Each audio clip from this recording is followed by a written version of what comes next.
Hello and welcome to another video by Rick Miracle Me.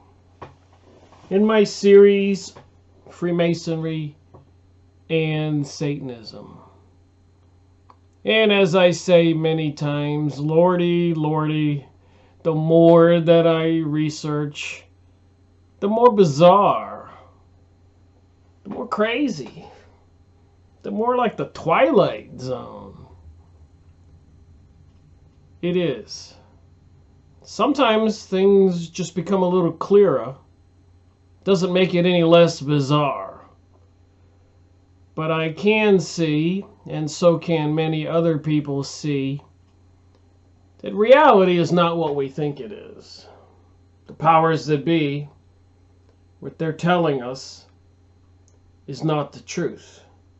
And what they're doing to us seems to be quite detrimental. Like I said, the Twilight Zone. It's almost like I've been transported to this crazy planet. If I was a space traveler, like on Star Trek, I'd immediately get on the horn and say, "Beam me up, Scotty. This place is full of crazies." I've been reading this book. The Destiny of Nations.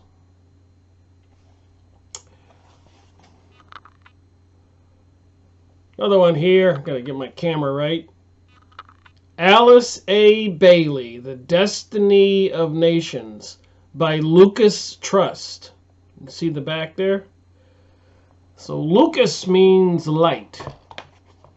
So apparently the Theosophist Society initially started with Helena Blavatsky, and then of course as she passed on they had another leader, and then when that leader passed on they had another leader.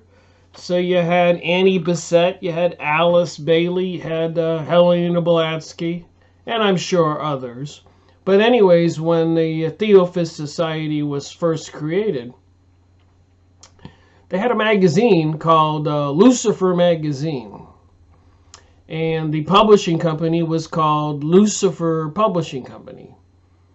But later, to kind of tone it down, they changed it to Lucas. But Lucifer, the light bearer, is the same as Lucas, the light. So they play with words. And they have these crazy teachings in these books. And by reading them again and again and again, I try to sort out what is what. You know, you watch videos on YouTube by some pretty popular people explaining reality, how Christianity was created to control the population, or that Jesus really didn't exist. He was created a few hundred years ago. Maybe you've been watching videos and you heard those things and they were confusing to you. Well, I read these books and I try to read older books and actually get some of the original copies so I can have more confidence in what I'm reading to what these people think. I think one of the most difficult things for we the people is coming to grips with intentional deception. It's not in our nature, most people, the masses of people they call us, to intentionally plan to deceive people, whole groups of people, whole nations, the planet, and conspire for domination of nations, of continents, and now the whole planet, the global world order, the new world order. It's hard for people like me or you watching this video, most of us, to come to grips with that. We cannot believe it actually exists.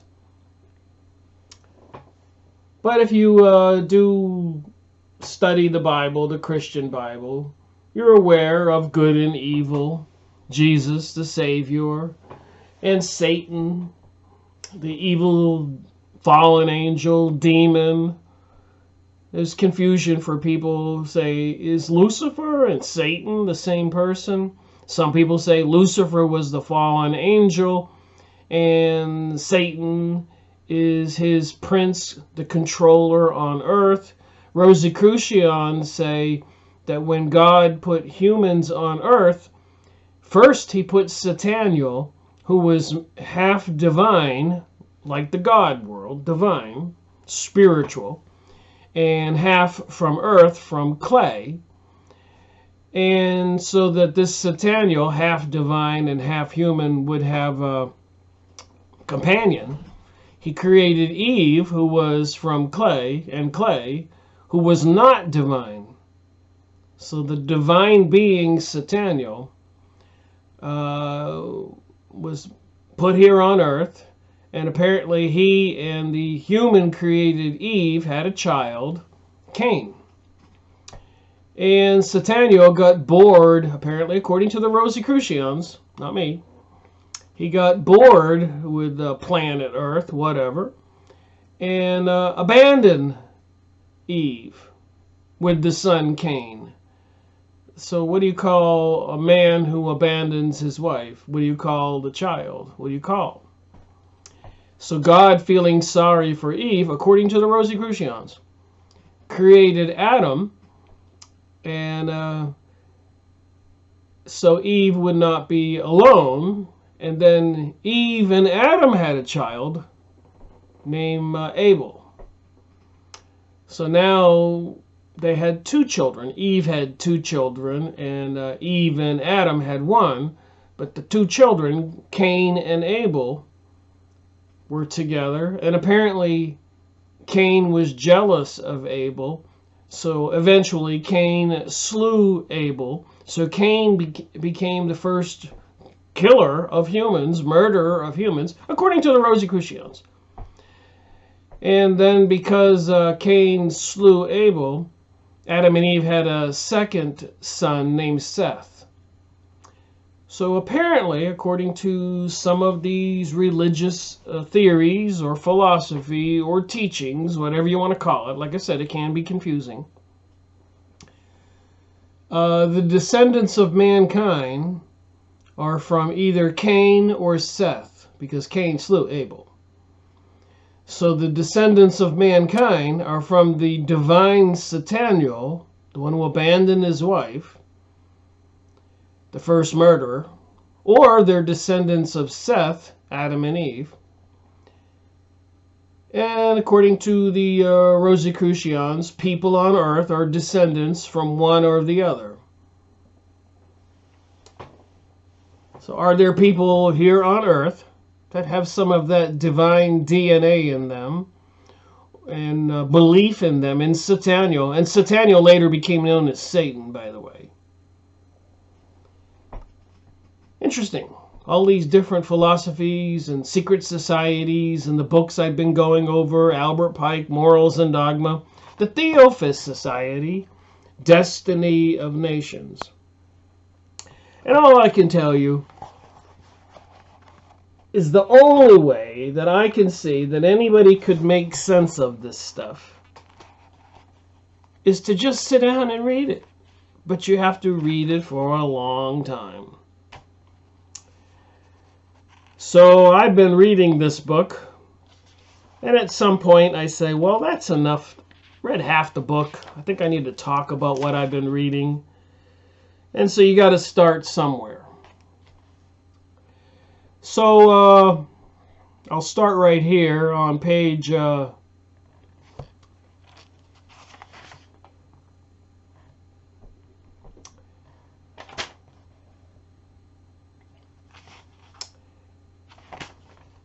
page 31. So bear with me. It'll take me a moment to get this thing rocking so you can understand where we're coming from. But the Theophist Society, kind of the forerunner of the New Age teachings. And when I read these paragraphs and these sentences, we should be able to pick up a tidbit of information. And like I said, the only way I can see that anybody's ever going to get to the root of this situation is to just read these books and pay attention to the sentences and try to figure out WTH? What the heck is going on? So I was reading this, and it was quite informational. And so apparently there are 3 forces or 3 groups on planet Earth that seem to control God's creation. And one of them, interestingly enough, is a place called Shambhala. And the other controlling force is the hierarchy. And the other controlling force is the masses of people. So I thought that was kind of interesting, and all this will make sense as I move on. So I thought I would look at the Shambhala force and show you a short clip of what I perceive of what Shambhala means. Apparently over there in between India and China in the Himalayan mountains is a holy city called Shambhala. Ancient, before the Great Flood apparently. And these masters live there in the gigantic caves. There's been videos on YouTube and books published. And apparently in these caves are these giant crystals and all this other magical wonderland of rocks and formations and tall white master people who apparently are immortal, who'll never die. And then again, you have the other force controlling the planet, the hierarchy. And usually the Shambhala mystics or the Shambhala masters weren't really working with the hierarchy. But now apparently they're in cahoots, controlling the planet, trying to bring about this this evolution or shift in consciousness of the people on planet Earth. A global world order, if you want to call it that. And just change things, even change the creation of human beings. Maybe ascend human beings to a higher level where we have greater magical capabilities and psychic abilities, etc., etc. Mental abilities. Even be able to transport ourselves from place to place with magical powers. So you got Shambhala, you got the hierarchy, and then you got the consciousness of the masses of people. So let me just show you a little bit about the Shambhala. And again, this is the opening of this video, so I got to get the groundwork laid before I can read from the pages, because I have been reading half the book already, so I know all this stuff. But I only have a 2-hour video, so I got to try to convey what I learned. And my videos are targeted for the regular man or woman out there. You know, we're just normal citizens. What do we know about this stuff? And those videos you can watch on YouTube, and the lectures you can go to, and the books you can buy, and magazines, psychic abilities, the Kabbalah, and the New Age material, the chakra systems, the Kundalini, all these words. What does it really mean? So I try to make it plain when I say these words and I make these videos. Just as plain as it can be for the everyday person so that you can understand. And I like to read the exact word from the pages so that you can see that this is what somebody's teaching. And again, I want to repeat, half of the time I feel that these books like this are a deception. And other books are by people who are trying to warn us about the deception. In this particular case, The Destiny of Nations by Alice Bailey, the Lucas Publishing Company, formerly Lucifer Trust, the Theosophist Society. So it does kind of concern me when I'm reading a book that was formerly called, the publishing company was formerly called Lucifer Publishing Company. Get it? Got it. Some of the other books in the index here are books by Alice Bailey. Initiation, Humor and Solar, Letters on Occult Meditation. And by the way, I've already made some videos on different books by Alice Bailey. And I have been consolidating some of the authors into one series number. But in some cases, I decide not to do that because they have so many books and they're just so interesting and different. So the consciousness of the atom. You can see this index here.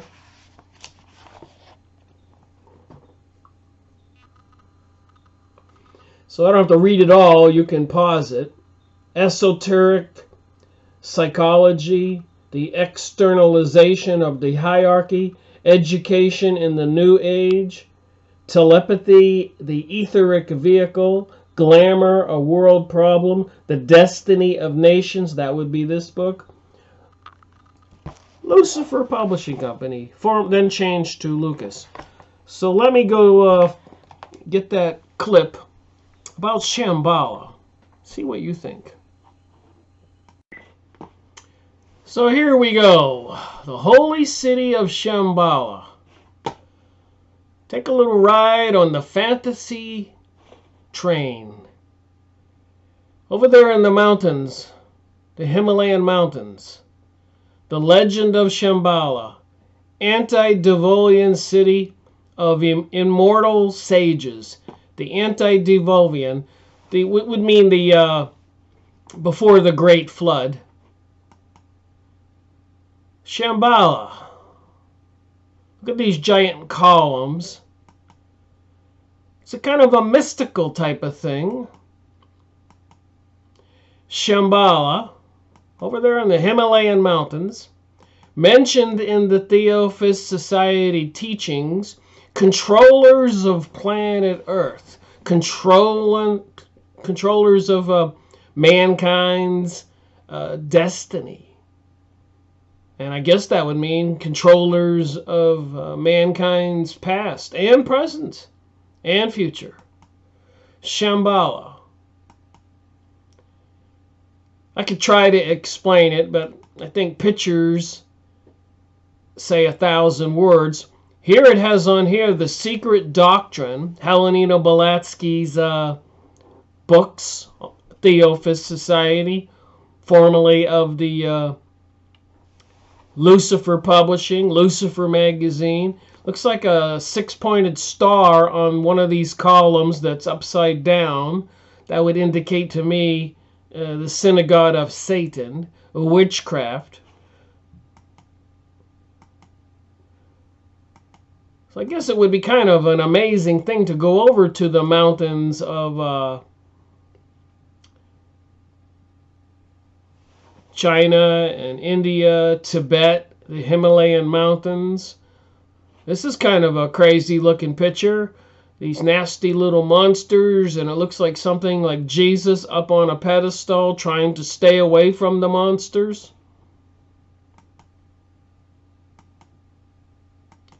What do we know about our world? Wow, look at this picture. Mysteries of the Kingdom of Shambhala. This looks like the Ku Klux Klans. AncientOrigins.net. I'll click the link to this one because we can't really see the picture. But when you go on Yahoo image site and you look up a topic like Shambhala and you see the pictures, Yahoo image site, you can click the link over to the right here and you can go to these websites. Mysteries of the Kingdom of Shambhala. Ancient Ireland. Look at the material on this website here. Atlantis Rising. That's an interesting design, looking similar to some of the Mayan pictographs. The Prophecy of Shambhala. The concept of Shambhala plays an important role in Tibetan religious teachings and has particular relevance to Tibetan mythology about the future. the Kalakrakov prophecies the gradual deterioration of mankind as an ideology of materialism. Well, this sounds like New Age teaching. Spreads over the earth. When the barbarians who follow this ideology are united under the evil king and think there is nothing left to conquer, the mist will lift to reveal the snowy mountains of Shambhala. The barbarians will attack Shambhala with a huge army equipped with terrible weapons. Then the king of Shambhala will emerge from Shambhala with a huge army to vanquish dark forces and usher in a worldwide golden age. Makes me think about global world order, new world order. Though the Kraka chakra prophesizes a future war, this appears in conflict with the vows of the Buddhist teachings that prohibit violence. This has led some theologians to interpret the wars symbolically. The Kala chakra is not advocating violence against people, but rather refers to the inner battle of the religious practitioners against inner demonic tendencies. So like I said, pictures seem to say 1,000 words, and I see pictures over here to the right. Looks like a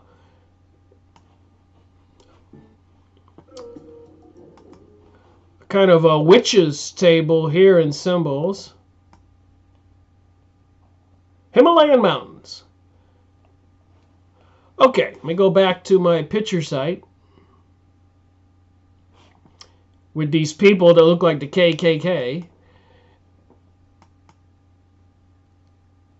Shambhala. So when I'm reading from The Destiny of Nations and what you just heard, well, that's an interesting looking picture. Very colorful.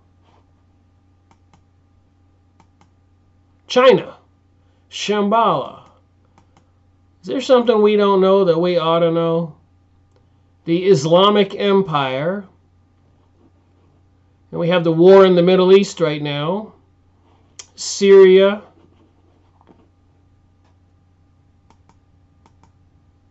Explorer's Guide. So much to learn. And I love the Yahoo image sites. Beautiful country. I'd like to go visit China, India, Tibet. It's too bad it's been ravaged by the wars since and before 9/11. Looks like a symbol here for astrology. Shambhala, a mystical city in the mountains of the Himalayas. Seemingly here we have a being coming down from the sky. The world's best photos of Jesus and village. So how these wind up under the Shambhala material. Shambhala. Looks like some monks here.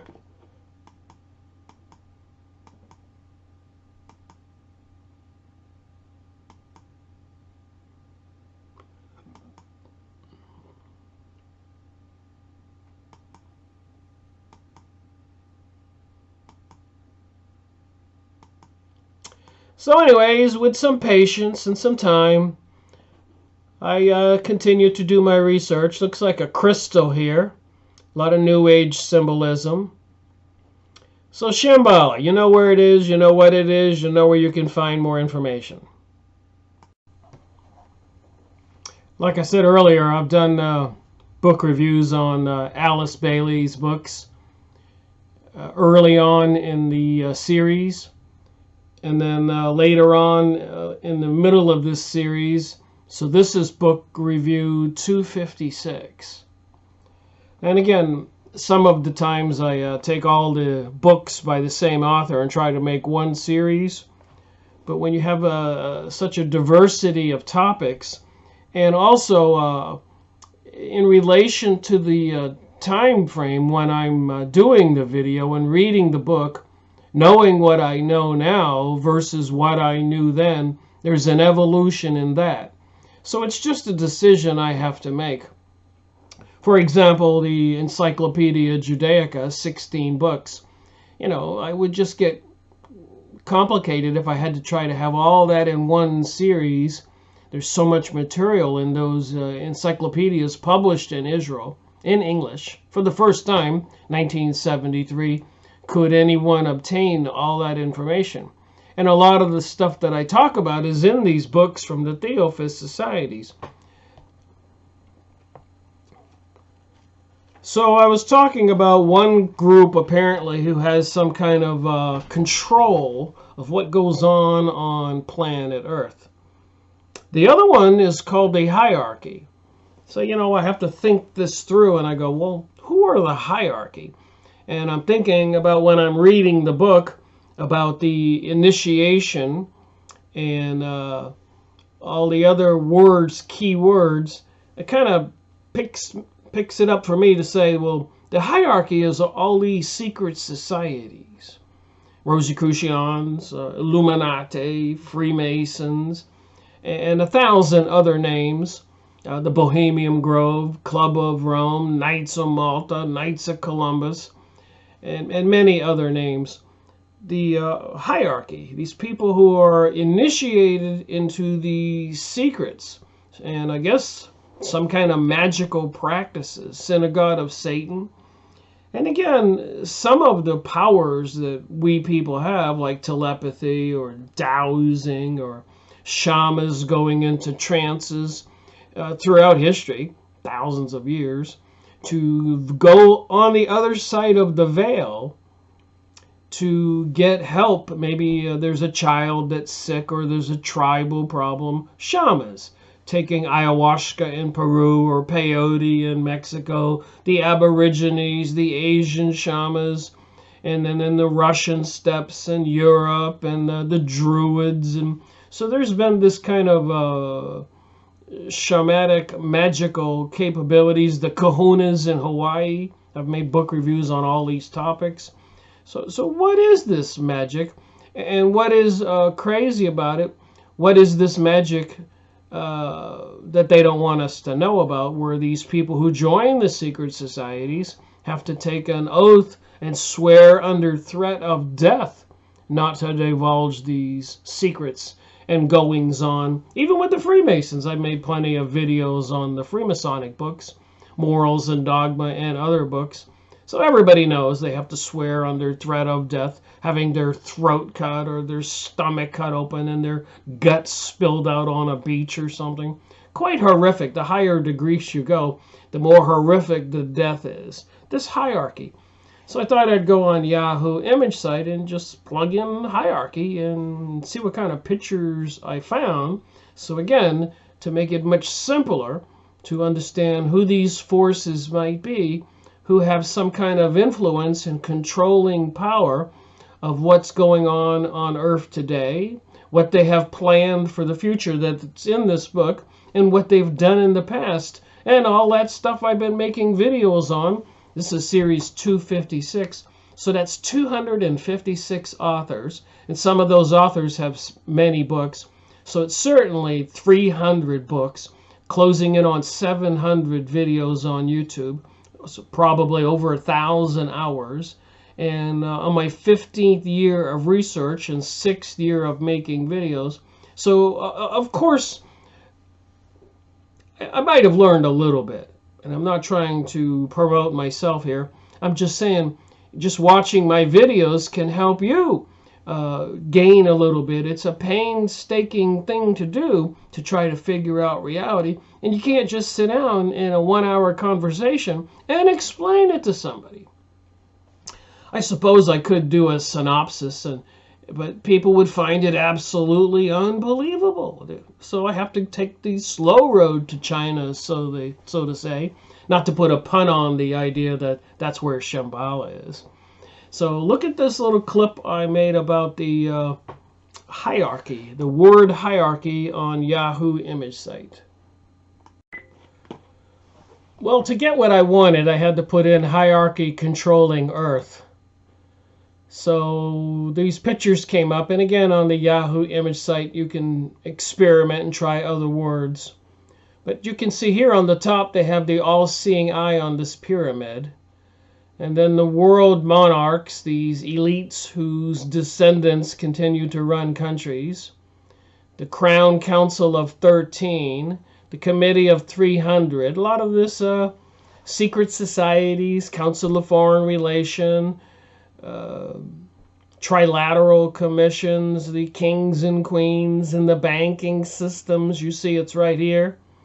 And the corporations, and you get the world. Corporations are pretty high up in the hierarchy. And apparently they're going to probably take over for the governments, because then the governments won't have to answer to the people. But they'll have laws and artificial intelligence systems to control the people. And the different religions is pretty low on the hierarchy, as you can see. And then down at the very bottom, you can see all these masses of people. And it says the population, the workers. Wall Street, flow of money, all-seeing eye on the top, the all-seeing eye on the dollar bill. Isn't this interesting? Where are you in the worldwide scheme? Well, I suppose I'm way down here somewhere. Maybe I'm in the media now. I was down here in the Human Resource Labor Unit Control. And then, of course, I got out of debt, but I was an ignorant debt slave. But a lot of people, when I was getting older, I said, wait a minute, when I get ready to retire, I don't want to owe lots of money. And I was up here in a good job, so I was the Human Resource Labor Unit Control. And then now making videos and kind of retired, I'm in the media. And you got the World Population Control, private corporations. Again, they're pretty high up.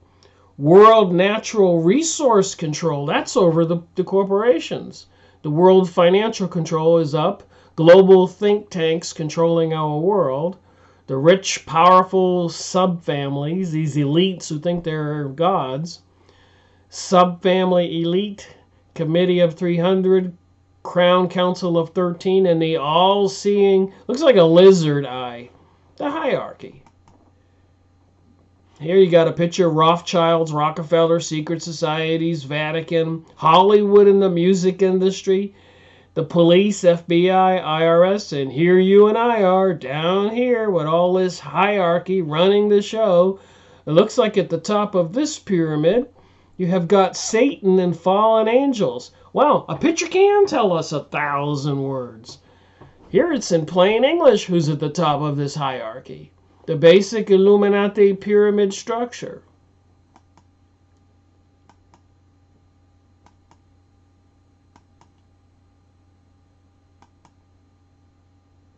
So you can go on Yahoo image site. Here's the Egyptian eye, Lucifer, Satan. So I said some people made comments to me on some of my videos. Is Lucifer and Satan the same thing? So in this picture, it shows on this pyramid. And again, over to the right, you can click the link. Satan's plan in detail, conspiracy fact, Catholic Conspiracy Blogspot.com. So let me click it so you can see how this is done when I'm doing my research. Satan's plan in detail, conspiracy fact, modernism, Vatican II. Wow, such resources. Of course, now they're using iPads and iPhones and computers and facial recognition and beast computers. So all the details is right here. Liberalism is a sin. This is somebody's point of view. Jesus prophecy for Jews in Israel. The hierarchy. I'm just trying to figure that out when I read the book. Here it says Jewish leader and convert to Catholicism. Exposes Zionist Benjamin H. Friedman. His testimonies are a must-read and watch it on YouTube. Benjamin Friedman. Please go on the internet and find his speech. Benjamin Friedman's famous speech. Wow, so much on this website. Different books you can get. If you want to find out who this hierarchy is. Being the Antichrist. So let's go back to my pictures. So I just wanted to give you a snapshot when I'm reading from the Destiny of Nations and Alice Bailey talking about who's behind the scenes controlling what's going on planet Earth. And when they mention these words, I like to find out simple ways to make it clear who these people, if they're human, who they are. Here's the all-seeing eye, like on the back of the dollar bill: central banks, corporations, world population control. So apparently they've been using wars for quite a while to kill off people they don't need. The debt slaves. The whole system in the world is based on you owing money, making payments at interest rates, so the situation can continue to grow and to grow and to grow. The conspiracy to rule the world. This is a cool picture. The Order of the Illuminati, the House of Rothschilds, United Nations, Council of Foreign Relations, House of the Rockefeller, Bilderbergers, Fabian Society. Wow, this is a good picture here. The Communist Party down on the bottom, the Socialist Party, the Progressive Labor Party. So down on the bottom, they have us all deceived, and they have intelligence agencies, MI15 and the CIA, and the Mafia, the Bohemian Grove, the World Peace Council, Tavistock. Wow. Truthcontrol.com. Let's just click that and go there for a second. So you can go to look at these pictures on Yahoo image site and go to these websites and get somebody's research. And here's people making comments. Where did the Illuminati start? Etc., etc. No lack of sources of information to figure out hierarchy. Who runs the world? Here they clearly have 666 at the top. The Black Pope and the Antichrist. The Vatican, Holy Roman, Merovingian, Zionist, New World Empire. And of course, the Zionism is a popular topic these days. And they're even trying to pass legislation in the United States so you can't speak negatively about Zionism or Jewish people or Israel or boycotting Israel. And apparently after World War II, it has been illegal over there to talk about these things. But here in America, I guess we don't realize how free we are and how good we've had it, that we're still able to discuss these things. Bilderbergers, Business Advisory Council, Council on Foreign Relations, all these things I mentioned. United Nations Banking Complex, 6 Federal Reserve System, 7 United Nations, Common Market, Atlantic Union, NATO and other front alliances. They're using all these things to keep us distracted and deceived. The income and estate taxes. And on the bottom here, communism, socialism, and other allied isms. The most valuable aspect of the apparatus.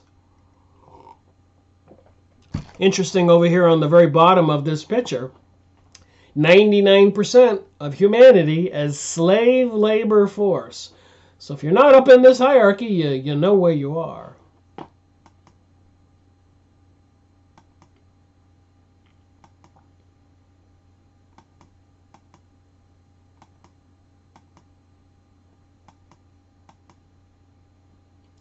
So again, no shortage of research material if somebody wants to try to get all this material.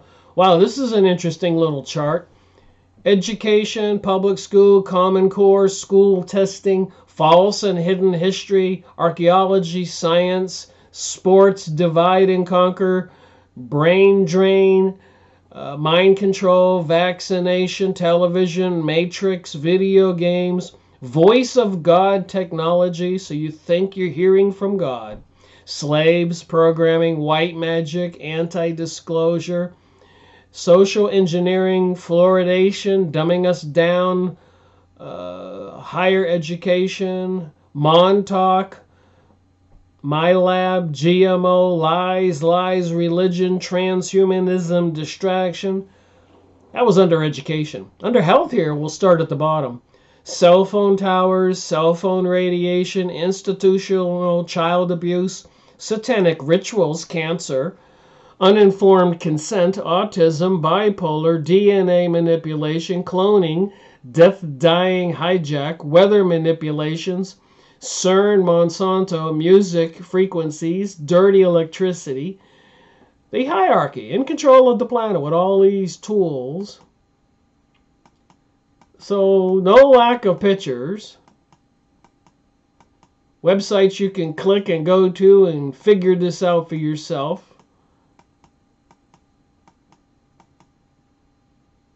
Who controls the planet? The hierarchy. All these corporations with all these logos that have some kind of occult significance. A lot of them look like suns or up stars or 666s, etc. You got to look at them kind of sideways to be able to see it. But the corporations answer to nobody, and they're all for profit. The whole world is for profit by the hierarchy. That's how they keep the machine going.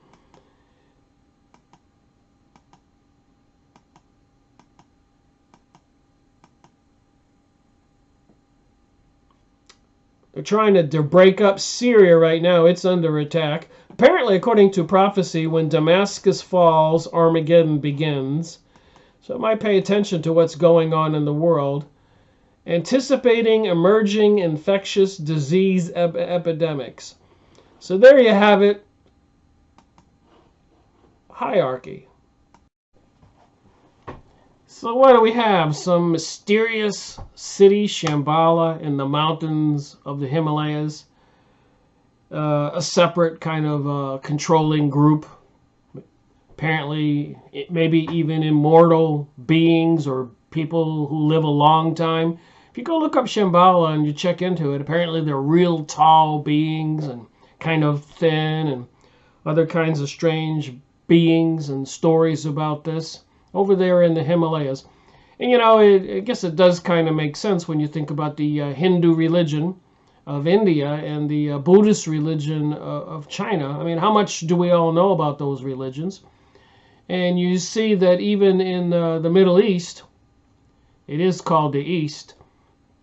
It is even the Jewish people were called Oriental people. Did you know that?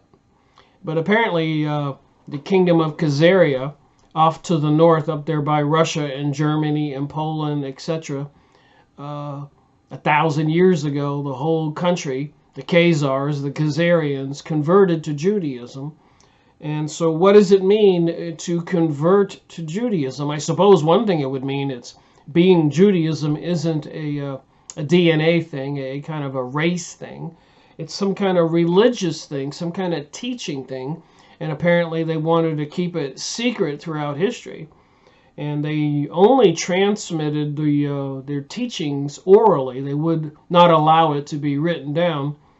But these days, everything has been written down in ancient books. And so things are becoming more clearer, which I think is one of the reasons why the powers that be are preparing for a more controlled reality with computers and artificial intelligence and microchipping people.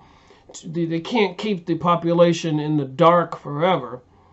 Maybe we'll be illuminated and we'll see the light and we'll wake up, and they feel a threat to that. All right. So now I can start reading from the book in the middle of this portion that I have read, and maybe it'll make a little more sense. Page 30. So the three groups I talked about were the Shambhala entities, apparently, who were there before the Great Flood, in some kind of mystical realm. You can go look into that. And the hierarchy, all these secret societies and people into witchcraft or the Kabbalah, and the Freemasons and the Rosicrucians, and there's other many names for these secret societies, the Golden Dawn, and etc., etc., etc.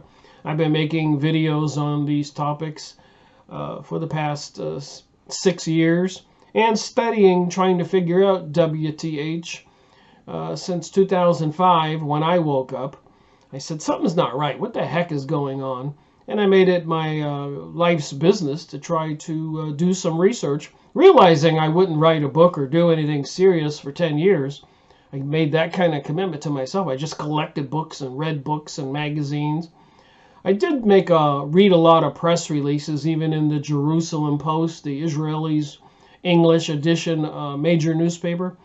And I put a lot of comments and debated with people online on a lot of press reviews. And it was quite an interesting education curve, especially how nasty people could be when you do make comments. One time I made a comment that I think we shouldn't be killing people. And another commenter said, you need to go back on your medications. Of course, we've been killing people forever. That's what we do. That's what countries do. This is what people think. And I also learned with all that research and that you really can't sit down and try to talk to anybody. Because, you know, you're talking to a Republican if you're a Democrat, and they're never going to see it. Or you're talking to a Democrat if you're a Republican, and they're never going to see it. People are in such a situation of being mind-controlled and social conditioned that, you know, you're a Baptist, you're a Baptist. You're a Catholic, you're a Catholic.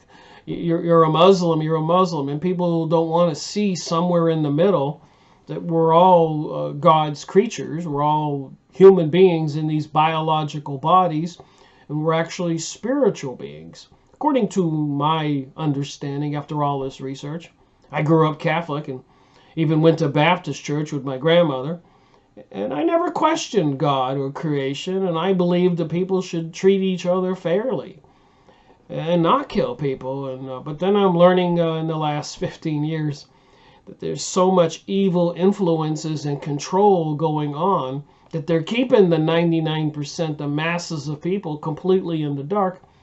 So I like to find books like this one here, published in,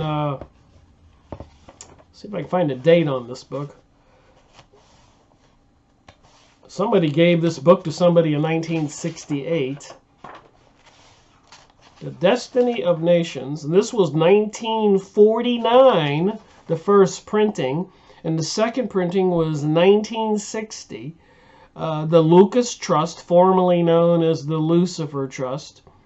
And it says on the index of this cover, this is interesting, the publication of this book was financed by the Tibetan Book Fund, which is a revolving fund established for the perpetuation of the teachings of the Tibetan and Alice A. Bailey.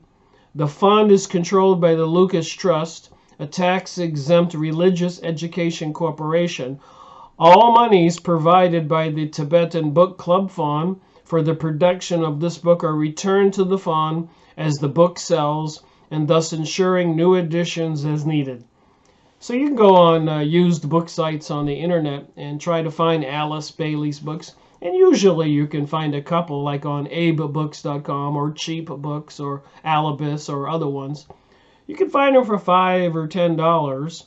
And they're interesting to collect if you can get the older ones like I do.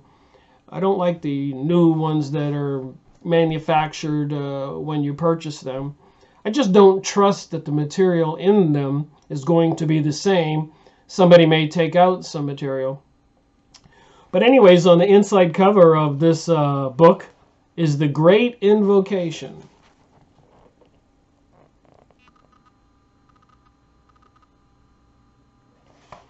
And again, I might point out, the evil forces deceive. They don't wave flags saying we're demons and we're going to eat you. They deceive. They say they're all about love. Christianity is outdated. It was created just to control you. Trust us. It's love. Love. I have to keep that in my mind when I'm reading this stuff. You can't just read it and gobble it up and believe it and use it as a flag to people. This is the way it really is. And here I have about 12 or 1,300 books, and they're all kind of different. So which way is it? Is it this book or that book or this book over here? So you have to use your common sense and some discernment. basic understanding. And what would you do, you know? So the great invocation, listen up to this. From the point of light within the mind of God, let light stream forth into the minds of men. Let light descend on earth. From the point of love within the heart of God, let love stream forth into the hearts of men. May Christ return to earth. Did you know what Christ means? Christ means the anointed one. So apparently it's a spiritual force. So when Jesus became Jesus Christ when he was 30 or before, I don't know the exact answers to some of these things, but he became possessed or inspired or in contact with, or somehow it was revealed to him who he was. But apparently even as a child, he seemed to have some superior abilities and intellect. So it says in this book, may Christ return to earth. And remember, what I'm reading about, when she says here, Alice Bailey, the controlling forces are Shambhala entities and the hierarchy entities, and the consciousness of the masses of people are a force. From the center where the will of God is known, let purpose guide the little wills of men. The little wills of men. The purpose which the masters know and serve. The purpose which the masters know and serve. So you're talking about Rosicrucians, Illuminati, Freemasons, all these other secret societies. From the center, which we call the race of men, let the plan of love and light work out. And may it seal the door where evil dwells. Let light and love and power restore the plan on earth. Alice Bailey says here, the above invocation or prayer does not belong to any person or group, but to all humanity. The beauty and the strength of this invocation lies in its simplicity and in its expression of certain central truths which all men innately and normally accept. The truth of the existence of a basic intelligence to whom we vaguely give the name of God, the truth that behind all outer seeming, the motivating power of the universe is love. The truth that a great individuality came to earth called by the Christians the Christ, and embodied that love so that we could understand. The truth that both love and intelligence are effects of what is called the will of God, and finally the self-evident truth that only through humanity itself can the divine plan work out. Signed, Alice Bailey. All right, so now I can start reading that I've brought you up to date to the material that I've been reading. These three groups of people influenced by the sixth and seventh rays, or who is bewildered by the impact of the forces generated by those rays. So apparently, like in astrology, you know, when Mars is in Taurus or whatever, waxing or waning or ascending or retrograde, apparently these different planetary bodies and the sun being in the different constellations have different forces on we humans and actions and activity on planet Earth. So some kind of rays or some kind of geometry, some kind of effect, the different emotions of our bodies. In other words, astrology, whether you're Taurus or Aquarian or Pisces, and the different times of the year, apparently it has different influences on our lives and what happens.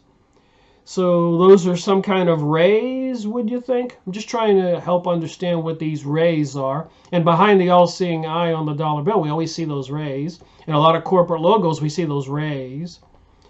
So it says here, these three groups of people influenced by the sixth and seventh rays and who are bewildered by the impact of forces generated by those rays are those who must together with understanding and clear vision bring order out of the present chaos.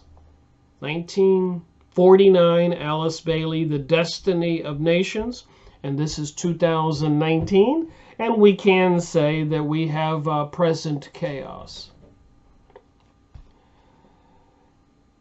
So these three groups, they must materialize these new and desirable conditions which will conform to the subjective pattern in the minds of the illumined people of the world and to the spiritual plan as it exists in the consciousness of the members of the hierarchy.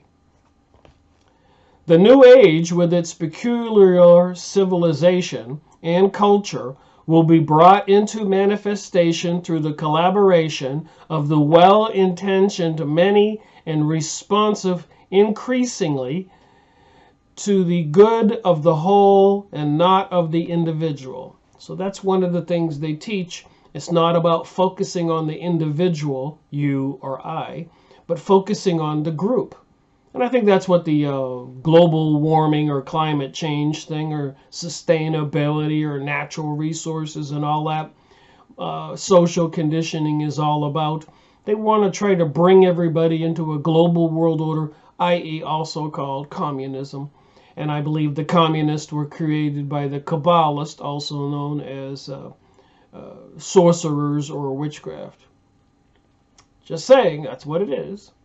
You got to look at who's bringing us this little parade, this little change in our world, or I should say a big change involving world wars and the death and destruction of many nations and assassination of many people.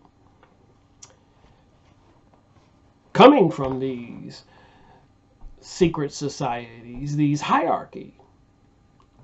And I wonder, in Shambhala, those entities, are they involved in all this death and chaos and anarchy and mayhem all over the planet? Just asking. Who can you trust? Maybe it's the Palladians or the Arcturians and the Galactic Federation are coming to save us.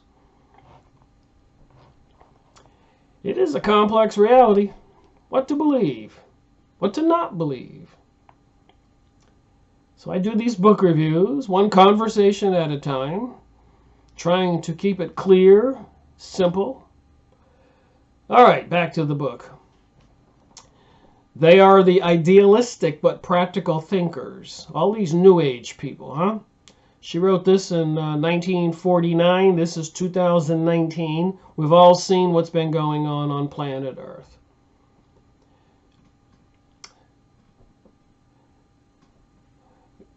They are idealistic but practical thinkers, influenced by the pattern of things to come and the world disciples, impressed by the plans and under the instructions of the hierarchy, which is directing and controlling it all.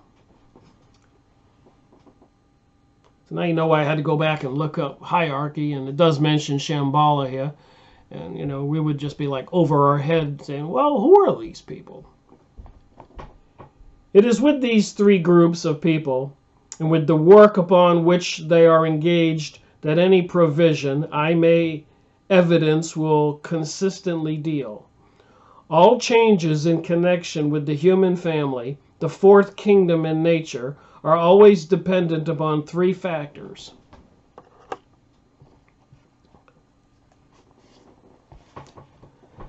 Those outer physical events which are definitely acts of God, over which no human being has the slightest authority.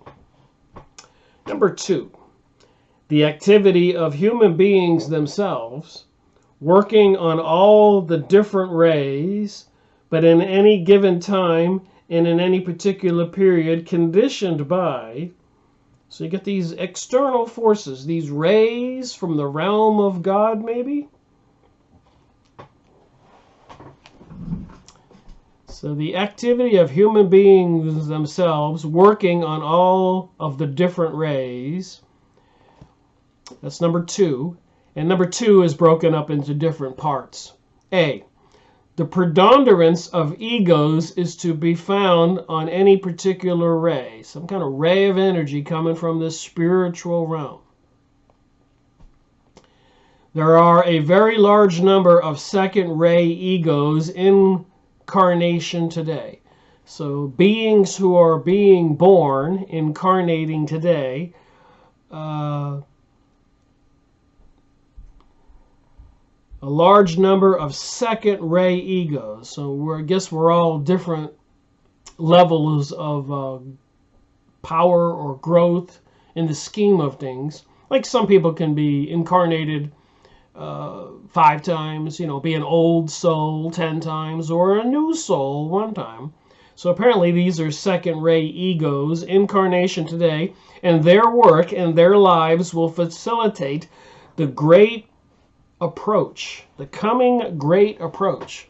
So the book is mentioning these rays or forces and these incarnations and a coming great approach. Number B on this 3 factors.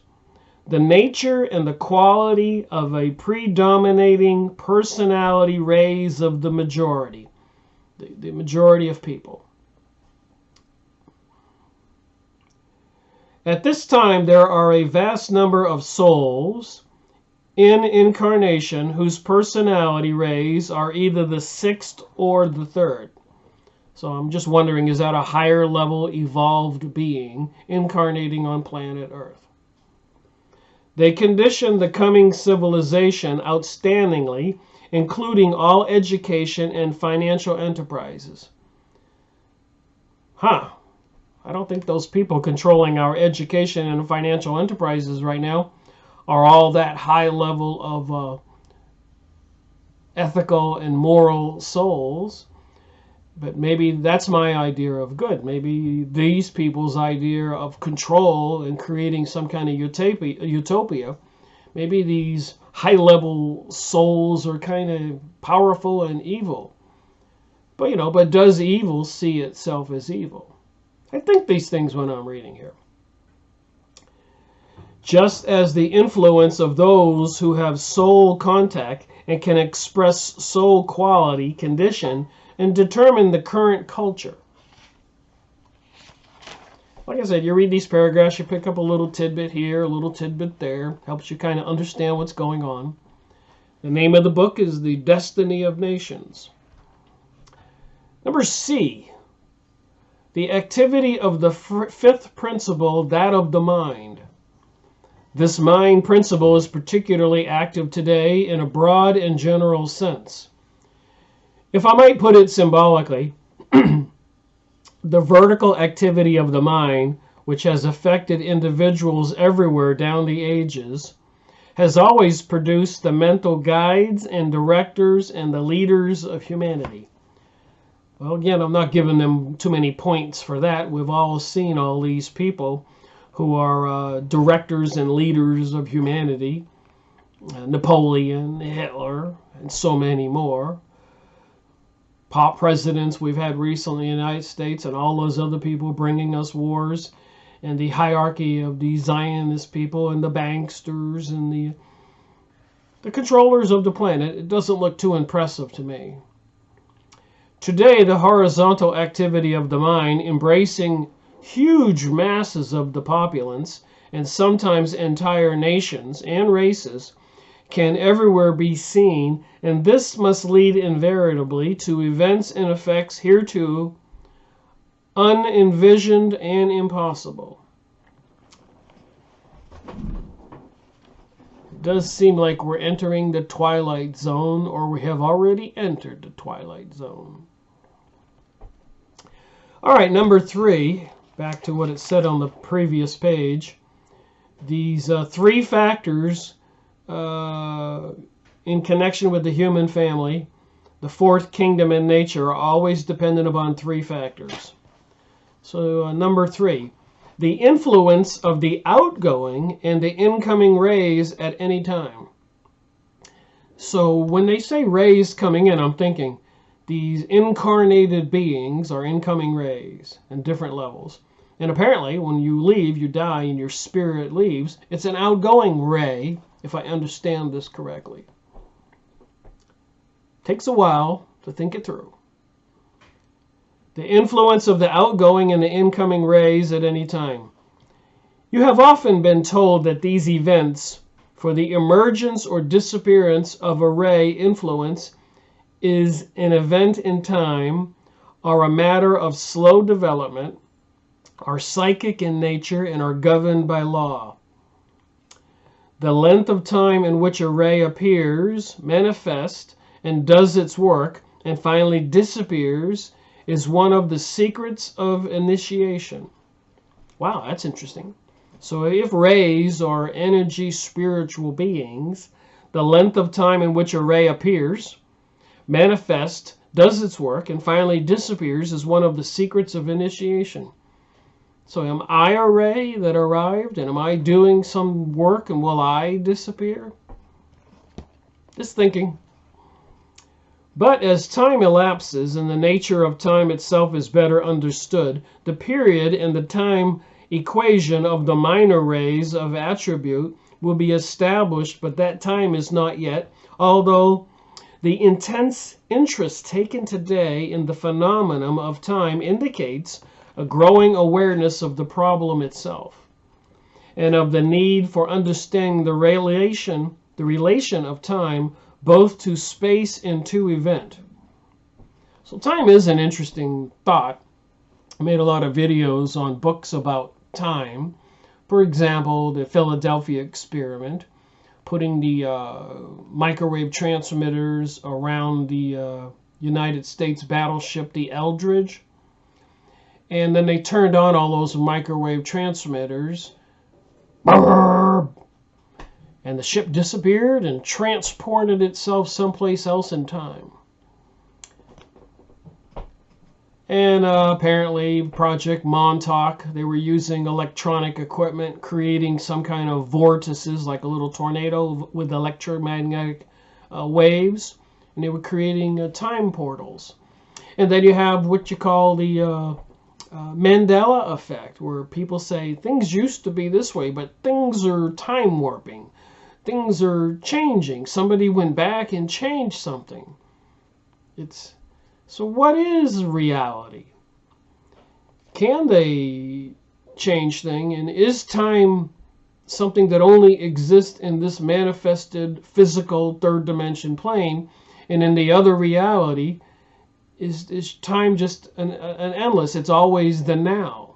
And can you go, if that's true, maybe it would explain why you can go back in time and future in time, and you can stop time and so much more. A lot of to do with this Kabbalistic, witchcraft, occult and stuff. I'm just saying you need to think outside the box on some of these issues to explain things like remote viewing and the Kabbalah and witchcraft and voodoo and the shamans taking drugs and seeing this other realm. Does the other realm have time, or does this physical realm have time? Anyways, I get off on my thinking. But she does mention it here, so it's worth thinking about that. It is interesting about going forward or backward in time. And what does it have to do with all these evil forces, all this death and destruction? Would it have to do with God or Jesus or the Islamic people and Muhammad, or the Jewish people rebuilding King Solomon's temple and sacrificing even people? And planning on a great purge as part of biblical prophecy, by the way, where all the people who don't swear allegiance to this Antichrist entity, Lucifer, Satan, whatever it is, will be punished by being beheaded. And part of this global world order is microchipping people, the mark of the beast. We all kind of know some of these stories. And apparently the world and the governments are preparing for it. FEMA camps and AI, artificial intelligence, computer systems, connecting everything to some kind of grid. Could they be merging this reality with this other reality? And it does mention some kind of changing in our reality. And we've heard that many times. We've seen some of the crazy movies. All right, back to the book. It will be realized before long that time is entirely a brain event. There you go. A study of the sense of speed as registered by the brain, plus the capacity or the incapacity of the human being to express this speed, will, when properly approached, reveal much that today remains a mystery. So just another FYI. We all have the left brain. I'm touching my right head. So the right brain and the left brain. And apparently the left brain operates at, let's say, 105 kilohertz, like on your FM radio station. Slow frequency. Or 101 or 95.1. Just giving an analogy here. The left brain. It operates at a frequency where I can see myself and I can talk and I can wave my hand and I can see these books. It operates in this time reality. But the right brain operates at an infinitely higher frequency. Much faster than me seeing or talking. It's where you get intuitions or you get dreams or whatever. It's communicating with the other world. Probably the brain that the shamans use when they take ayahuasca or peyote or whatever, or the government agents go into trances to do remote viewing, etc. They use the right brain. And apparently in the middle of the two lobes of the brain is called a pineal gland.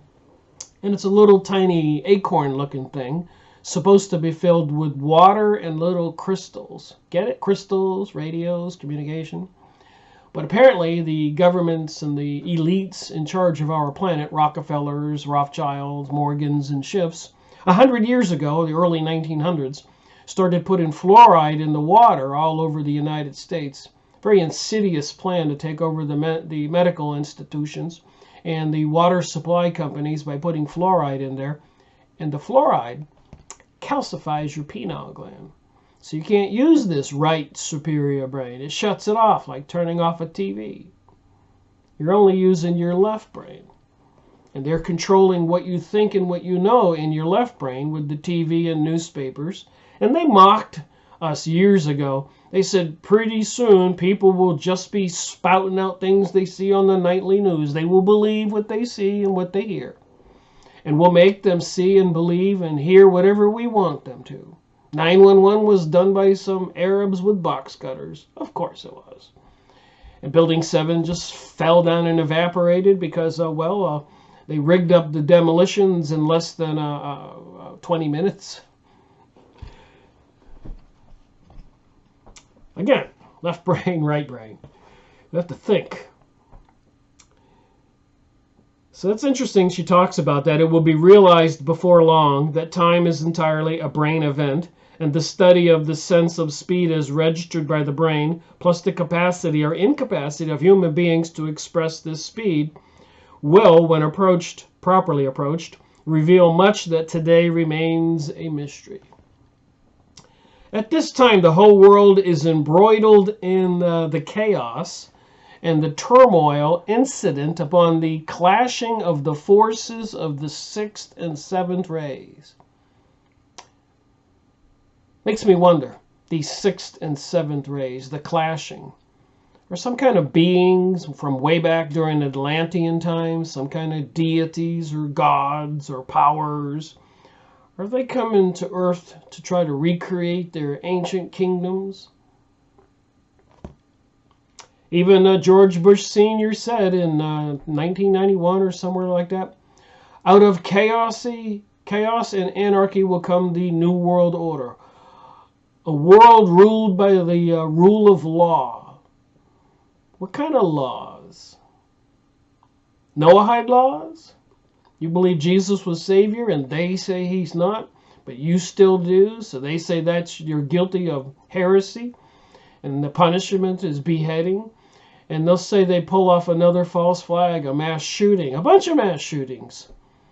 People have theorized they're going to do this, and they say that guns are illegal now, and everybody has to turn in all their weapons. And if you don't turn it in, you're arrested and maybe beheaded. What kind of world are we approaching? Anyways, I read these things and read what she just said here. The whole world is embroiled in chaos and the turmoil incident upon the clashing of the forces of the 6th and 7th rays. As one ray passes out and another comes into manifestation, and their impact upon the earth and upon all forms and all of the kingdoms of nature have reached a point where the two influences are equalized, then a definite period of crisis is reached. So are we in some kind of transition stage right now, leaving the age of Pisces and entering the age of Aquarius?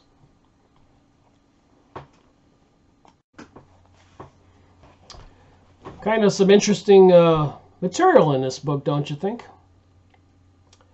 All right. So a definite point of crisis is reached. Is that where we are today? This is what has occurred today, and humanity, subjected to two types of forms of energy, is thrown off center. And hence the intense difficulty and tension of the present world period. The cause of this is not only the impact of the two types of energy beating upon the forms of life with equal force, but also that of the energy of humanity itself, which is a combination of the 4th and 5th rays, is swept into the conflict. To this must also be added the energy of the animal kingdom, again, a combination of the energies of the 3rd, 5th, and 6th rays. For this governs the animal and physical forms of every human being. You have, therefore, a meeting of many conflicting forces. The world, Arjuna, is faced with a stupendous battle. The world, Arjuna. So like Shambhala and hierarchy, I went and looked up that, and I'll have to make a little clip to show you what the word Arjuna means.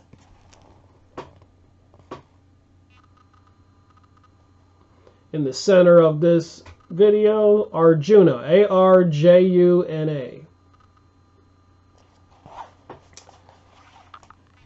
So you have, therefore, a meeting of many conflicting forces on planet Earth today. And the world, Arjuna, is faced with a stupendous battle. And this is one of the Hindu deities, the Hindu religion. One that is recurrent and cyclic, but which will, in this particular era, prove a decisive and determining factor in the old age conflict between material domination and spiritual control. The forces playing upon the planet at this time are of supreme importance. So I think I'll take a break and go get the Arjuna Yahoo image clip I made. Oh my, Arjuna. Isn't this interesting? The many conflicting forces in this book, and the world Arjuna is faced with a stupendous battle. So you got these serpents, I guess, wrapped around this elephant type being with this guy with a sphere, Arjuna. Dwarka story, Arjuna chanting Krishna, Krishna in a dream. So what is this other world Arjuna mentioned in Alice Bailey's book, The Destiny of Nations, concerning the chaos and anarchy we're all seeing going on in our world today, with apparent changes coming? Arjuna. So a lot of people don't want to connect the religion in China or the religion in India with the religion of the Christians or the religion of the Jewish people and the religion of the Zoroastrians or the Islamic people, or the shamans in Hawaii, the kahunas, or the shamans in Peru, or the American Indians, or the Hopis, or the Mayans. You can see some of the common denominators in some of these pictures. You can see the spiritual entities here. There's a spiritual being apparently communicating with the king.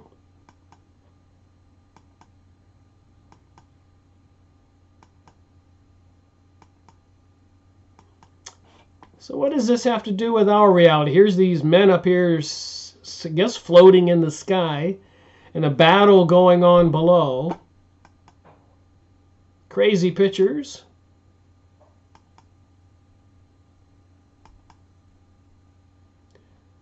Five horses, some kind of celestial carriage. Battle going on.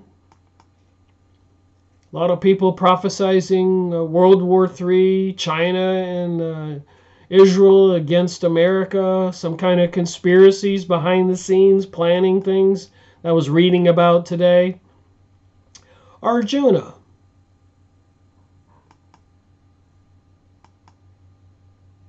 And again, on Yahoo image site, you can go put this word in and learn a little bit more for yourself what it all means. Wow, that's quite the little display over there in Indonesia. So, you know, you really can't exclude 25% or 30% of the entire planet, peoples with these peculiar religions that are foreign to most of us. That was an interesting picture.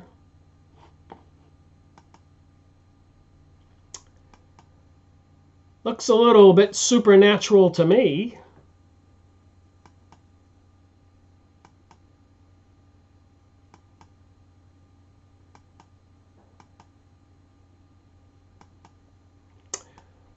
Right out there in crazy land to most people.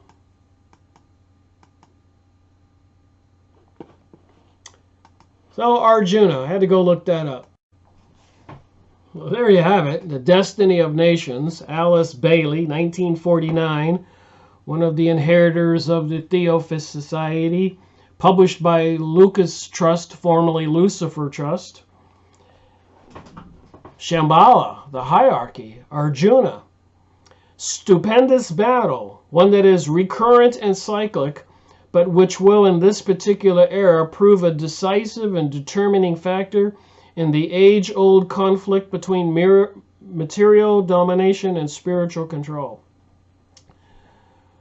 The forces playing upon the planet at this time are of supreme importance. Well, looking at those pictures, I would think so. Looking at what's going on in the world, World War I, World War II, French Revolution, Russian Revolution, and so many more wars and presidents and leaders killed and peoples killed and forces controlling the banking system, the stock market systems, stealing from us, fleecing us, destroying people's wealth that they've spent years working in, families, farmers' destruction, people who own companies. The companies have been stolen. So it doesn't impress me who these leaders are who are controlling the planet. That's just my opinion. If you will bear in mind that the sixth ray works through and controls the solar plexus, being closely related to the astral plane. So apparently the astral plane is what you call beyond the veil, the invisible reality that you can't see. But apparently the shamans, if they take ayahuasca or peyote, or a government worker, a remote viewer trained to go into trances and can see into this other realm, it's called the astral plane. The sixth level of awareness. And that the seventh ray controls the sacral center. Wow. Here we get into the sexual part of this. You will see why there is so much emotion, so much idealism, and so much desire mixed up in connection with the world conflict, and why also, apart from the storms in the political arena and the religious field, that sex and the various problems has reached a point of interest in the human consciousness, where a solution of these difficulties, a fresh understanding of the underlying implications, and a frank dealing with the situation is inevitable and immediate. And now I'm thinking about the Rainbow Coalition, homosexuality, marriage, transgenderism, this changing of the morality code of we humans on planet Earth. That's what it says here. All right, 4 problems that will be solved in the next 2 centuries. So, of course, a century is 100 years. She wrote this in 1946. The problems that will be solved, and we all know there are powers that be are vying for a global world order. It looks like they're going to obtain it, and apparently a lot of people will resist. Probably be called insurgents or terrorists if you don't turn in your gun. And criminals and masses of people will watch people who are resistors, who don't want to go along with the global world order and accept the Antichrist entity and denounce Jesus. Those people will be rounded up and beheaded, and masses of people will just watch and probably do nothing. Just throwing my 2 cents in there. 4 problems will be solved in the next 2 centuries. And the reason I throw that in there is because of what's said next. The problem of territorial possessions, which is the group correspondence with the family of nations to the materiality of the individual. So it's a global world order. They don't like nationalism or patriotism. It's one global family, and they're convincing people of that. They bring about the problem, and then they bring us the solution. We wouldn't have the problem if they didn't bring us the problem. They're, taking over the USA money supply in 1913 and bringing us all these world wars and destruction. They've stolen trillions upon untold trillions from the U.S. Treasury, and apparently we the people owe that money. They will collect. Evil is evil. Back to the book. The problem of sex, which will involve a truer understanding of the law of attraction.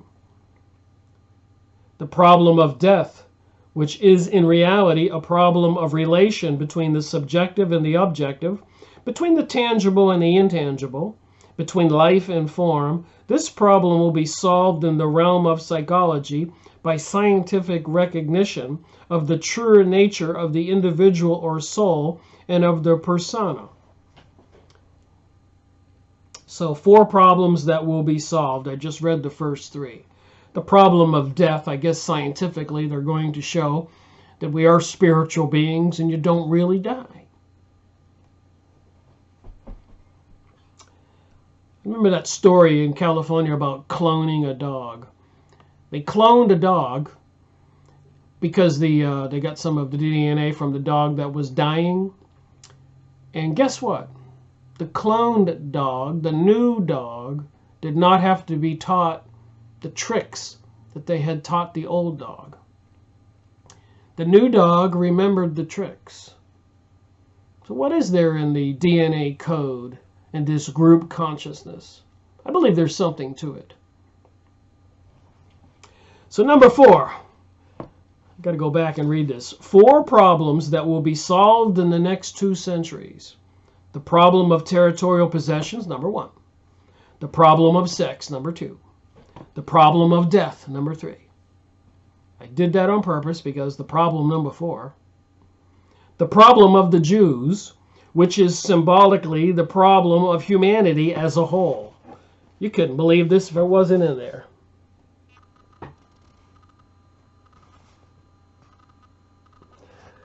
So I guess the Jews play a pretty high level in this situation in the world.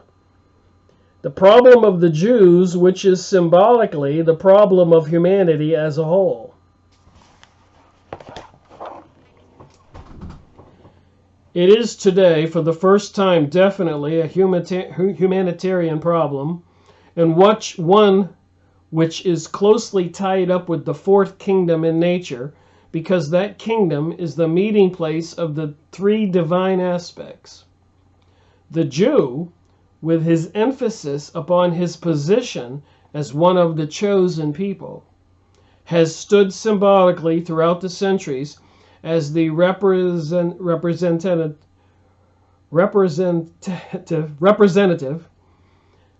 Sometimes I need a drink.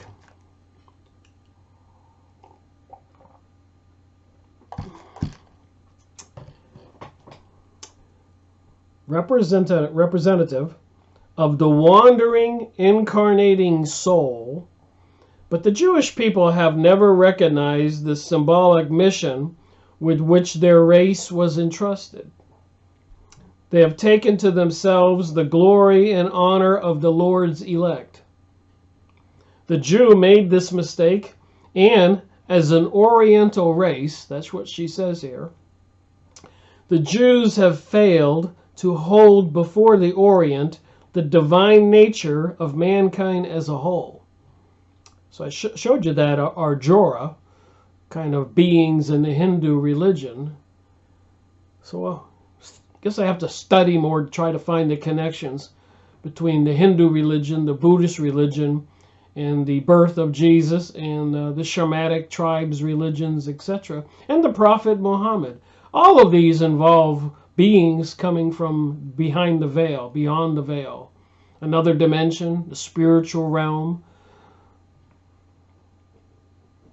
the astral plane. So the Jews have failed to hold before the Orient the divine nature of mankind as a whole, for all are equally divine and all are the Lord's elect. So she's saying in this book that all of us people, which I believe, by the way, I don't care if you're Mayan or Peruvian or German or Irish like I am, or Arab or Russian, we're all God's creation. We're all spiritual beings in these biological bodies. What kind of growth we have, I don't know. Have I reincarnated 4 or 5 times?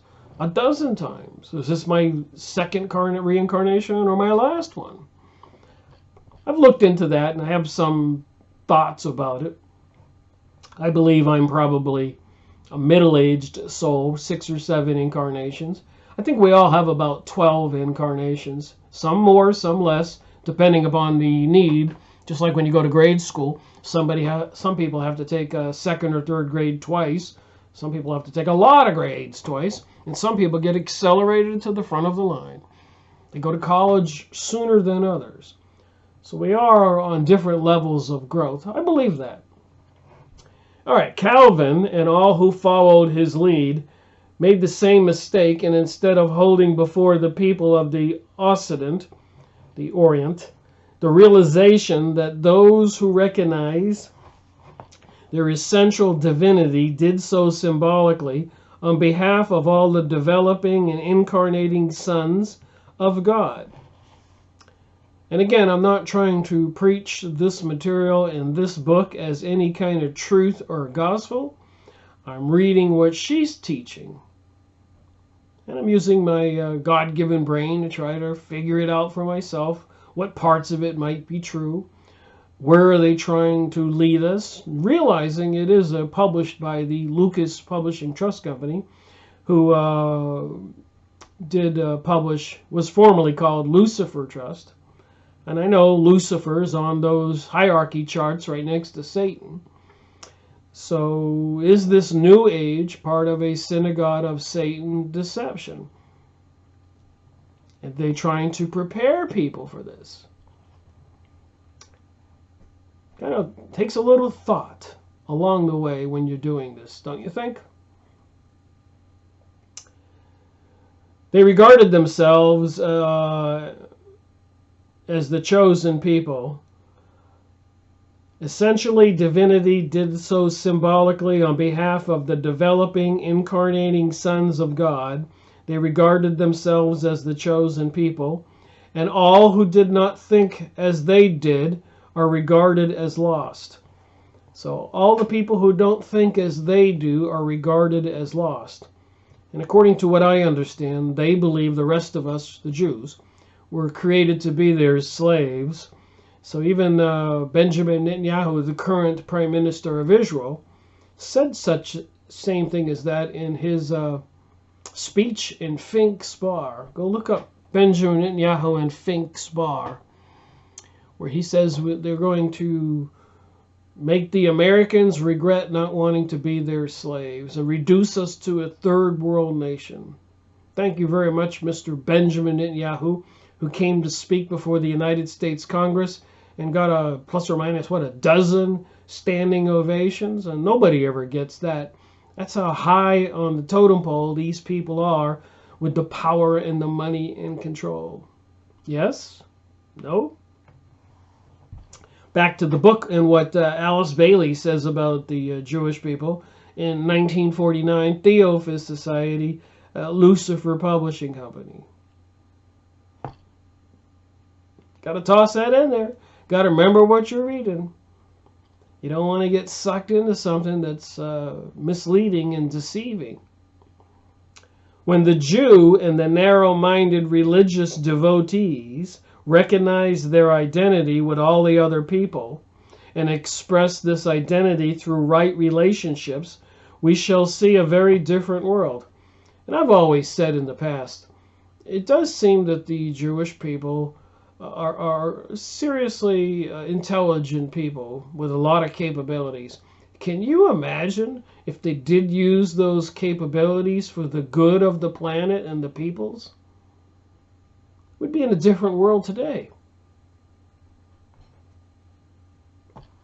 But instead, to turn towards the dark side. Greed and perversions and other evil inclinations.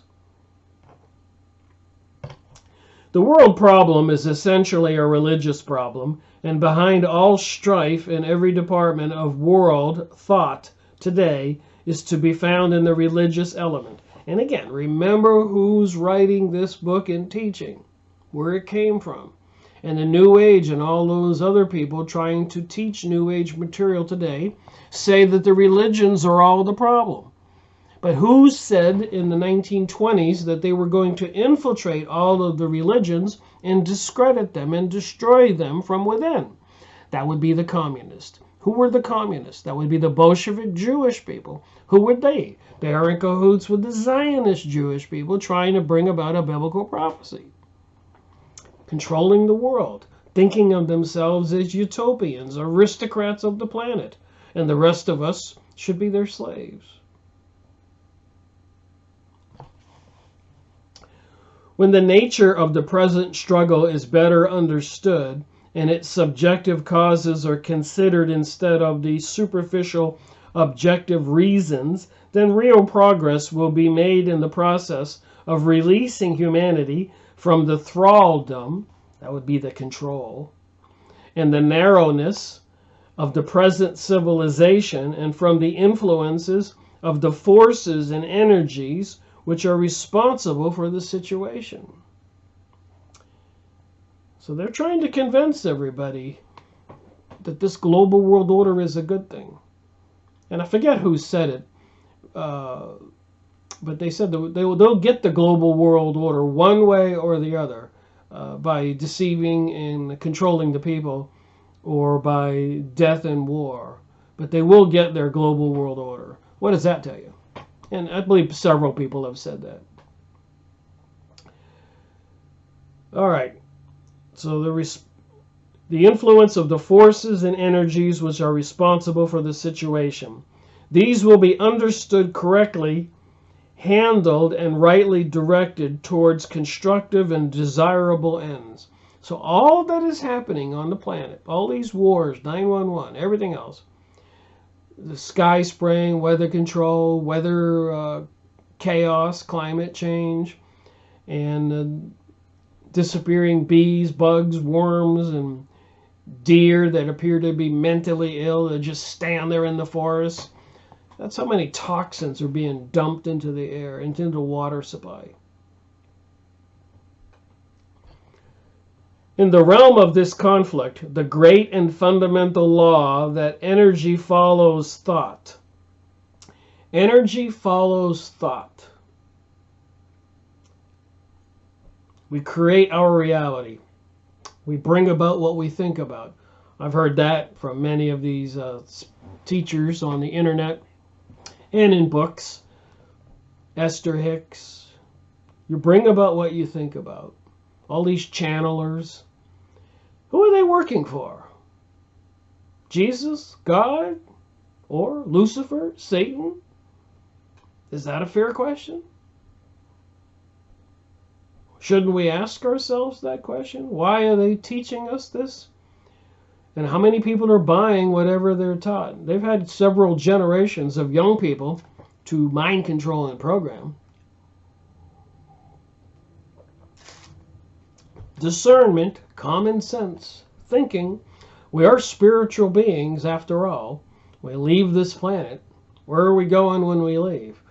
Is it a harvest for souls?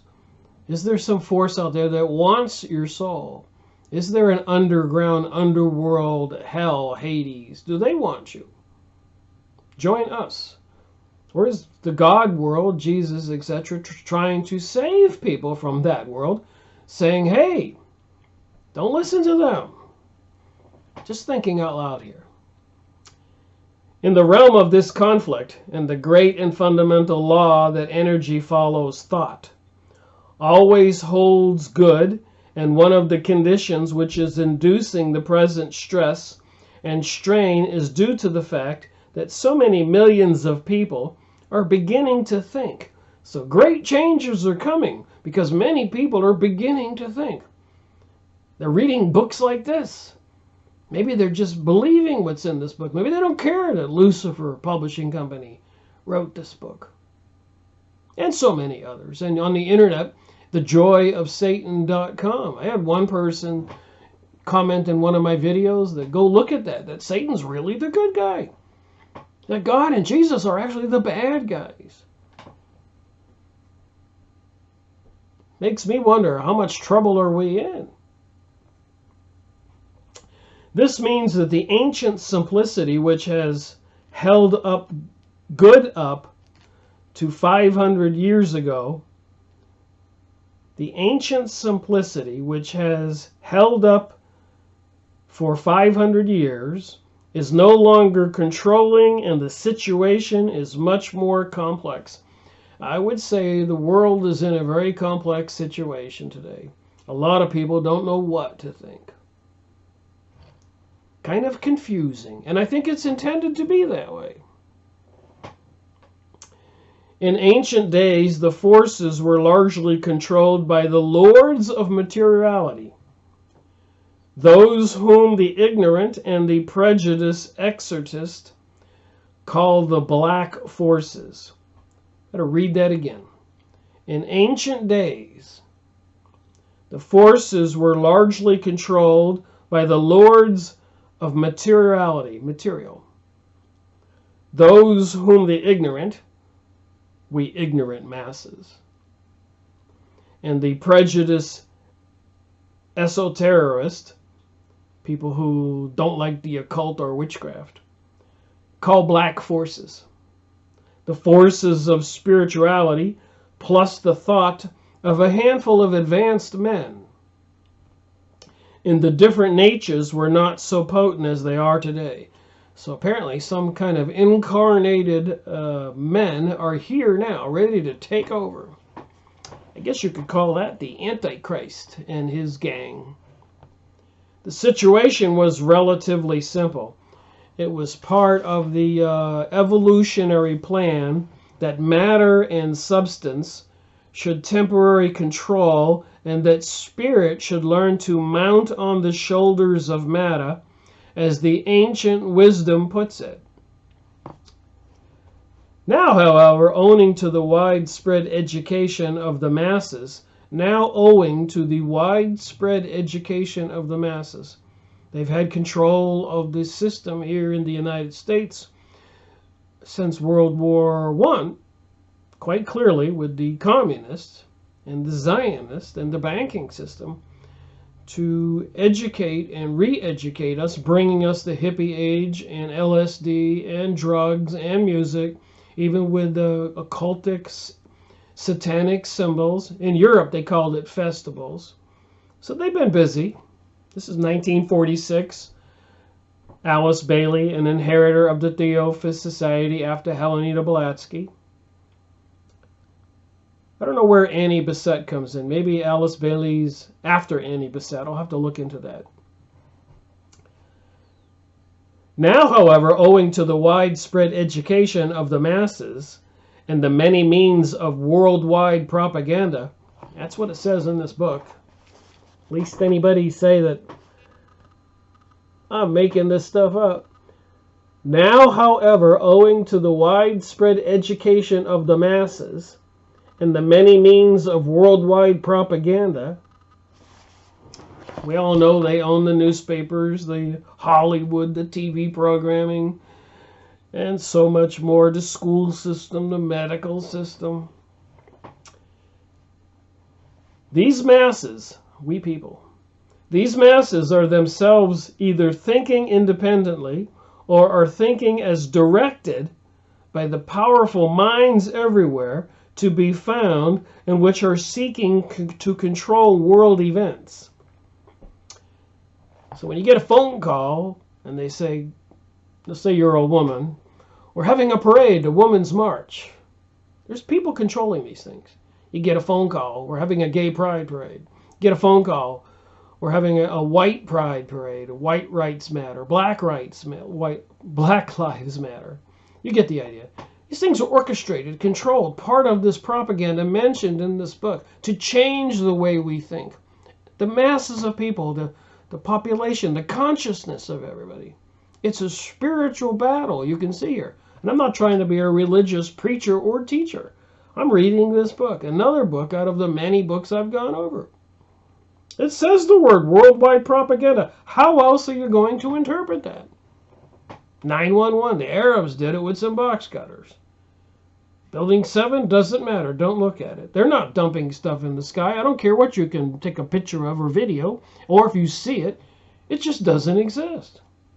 Don't worry about those microwave transmitters. You're crazy if you think they're dangerous. Your government wouldn't do that to you. Just saying, worldwide propaganda. What are you going to do?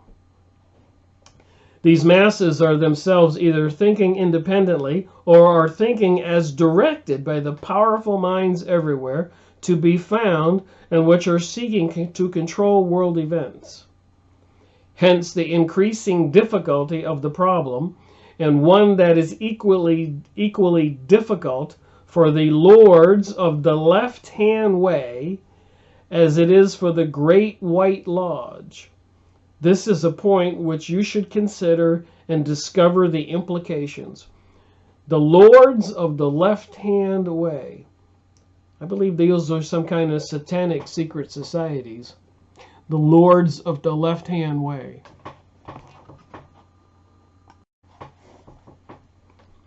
Some crazy stuff in this book. The destiny of nations. So now you know why things are happening. It's all planned. There are forces on this planet. Maybe there are those huge caves in the Himalayan mountains, Shambhala, where these entities exist. We know that the secret societies and the hierarchy exist. And they've killed a lot of people along the way to get where they are today.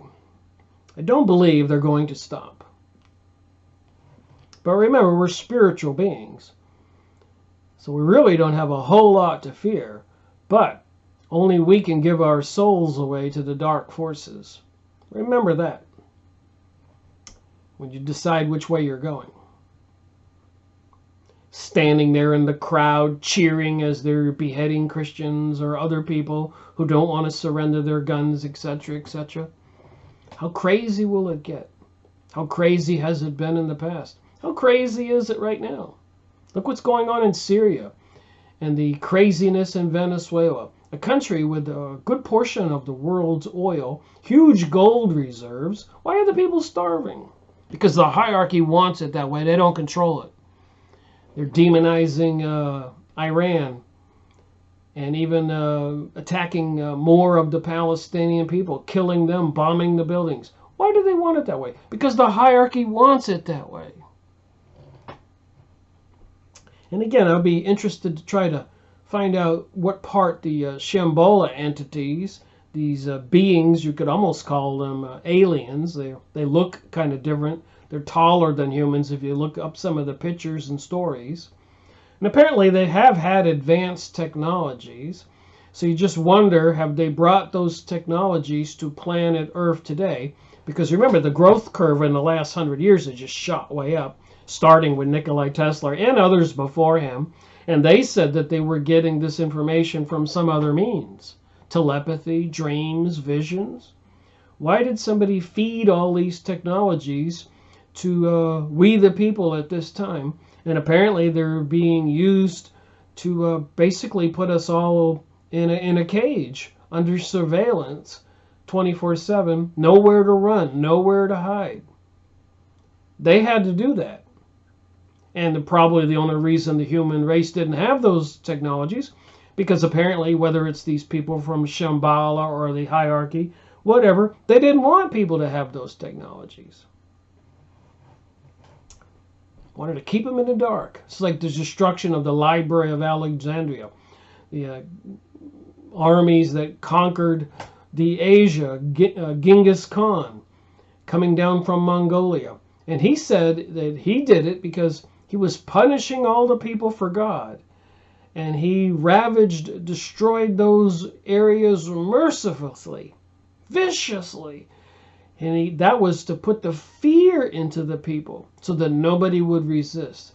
And so when they bring us this World War III or whatever event they bring us, it will be vicious, and they will put the fear in people. That's what they do. Whenever they have a revolution, like the Russian Revolution or Chinese or etc., other countries, French Revolution, they always have a purge. The intellects who know too much, just like burning books, you got to get rid of those people.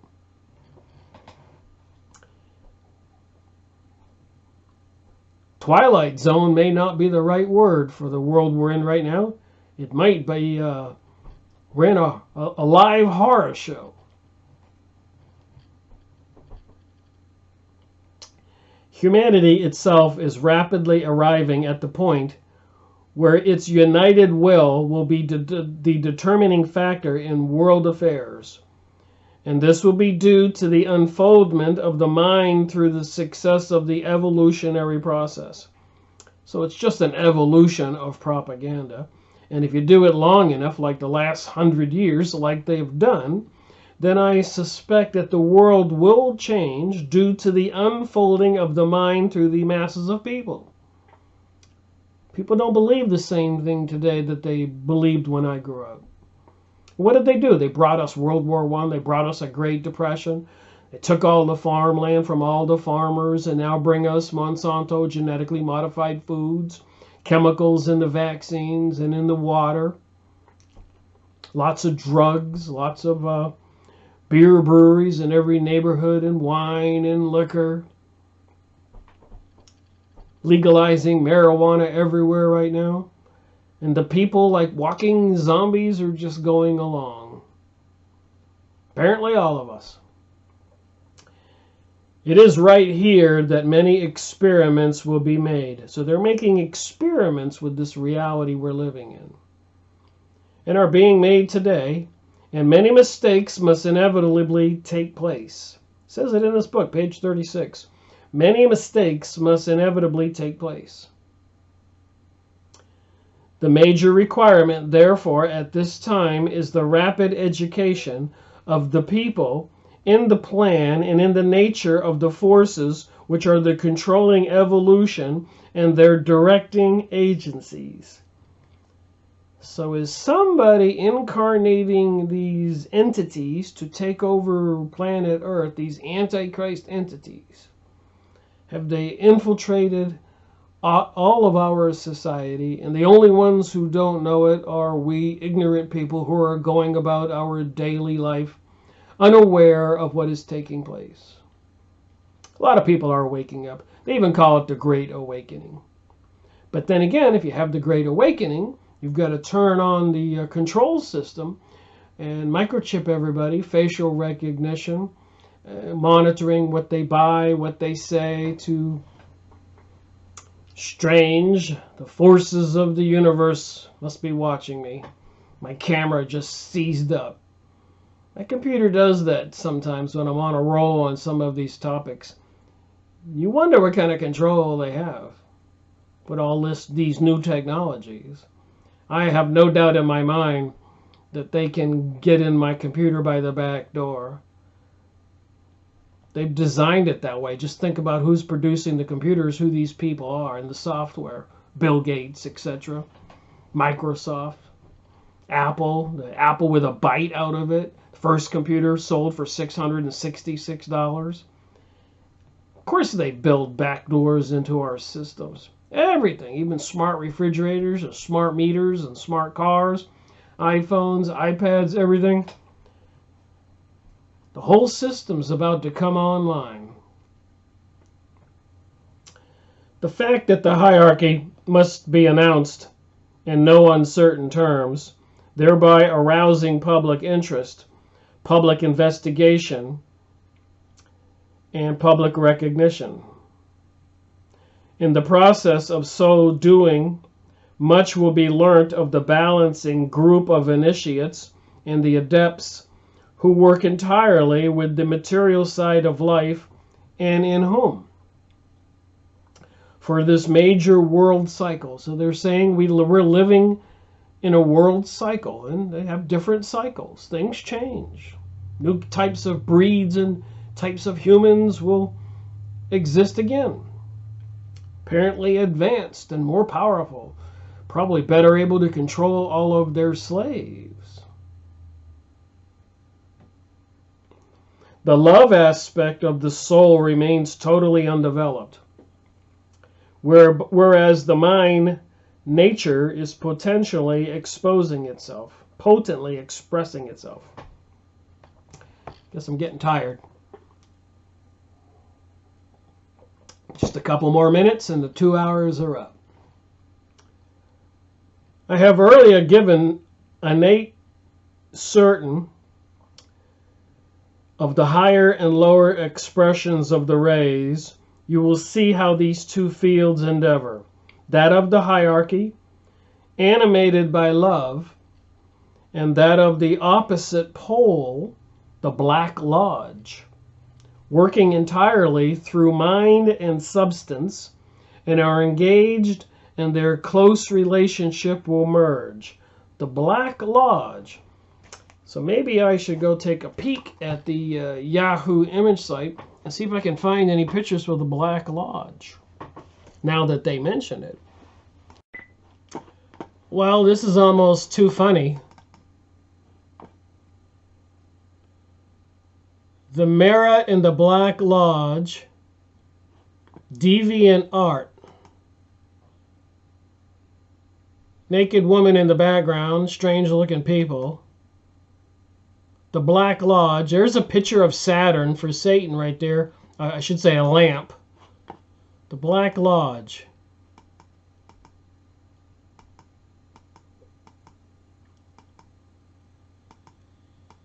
Anyways, this is what popped up. Kind of creepy pictures. You think?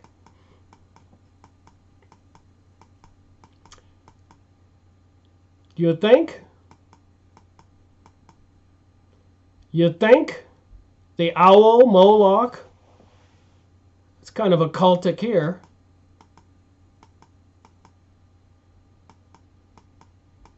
Anyways, whatever connection it has, you may have to go put up Secret Society's Black Lodge. But these pictures are pretty creepy. Let me scroll ahead here.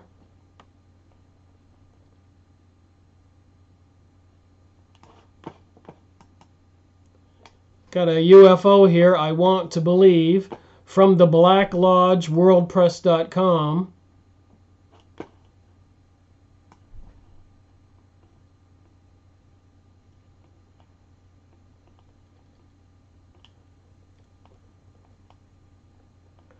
Okay. So it's interesting to go find out what you can find on Yahoo image site on these different words.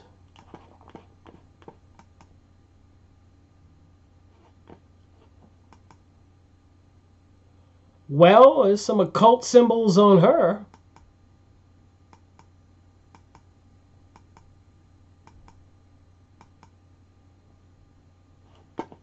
So there you have it, the Black Lodge. Well, that was kind of creepy.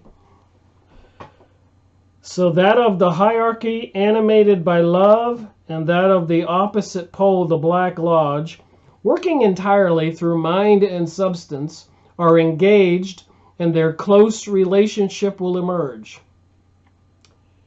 You will realize that the margin of difference is very slight, and it is to be found solely in intention, in the underlying purpose and the concrete objectives which this group of material workers have set themselves.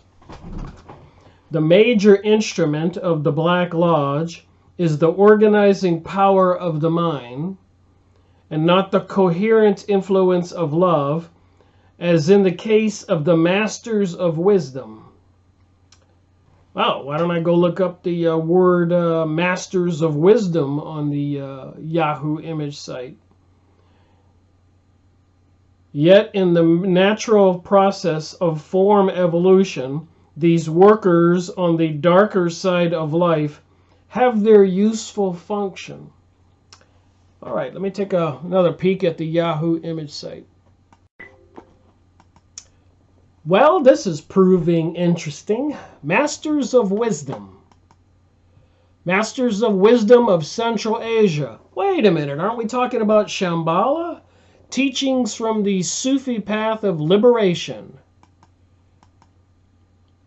A treasure of esoteric knowledge, secret knowledge. The reappearance of the Christ and the Masters of Wisdom. Gandhi. Wisdoms of the Mystic Masters. Helena Blavatsky, the previous controller of the Theosophist Society, Lucifer Trust, the company that produced the book I'm going over now, and the Masters of Wisdom. And this was Annie Besant here. Masters of Wisdom, the Mahatmas, their letters, and the path. Apparently, Helena Blavatsky could have these people appear in her bedroom out of nowhere. See the guy's eyes? And they were called masters. So what's that have to do with India, Shambhala, the hierarchy, and all the things we're talking about, the globalism, New World Order?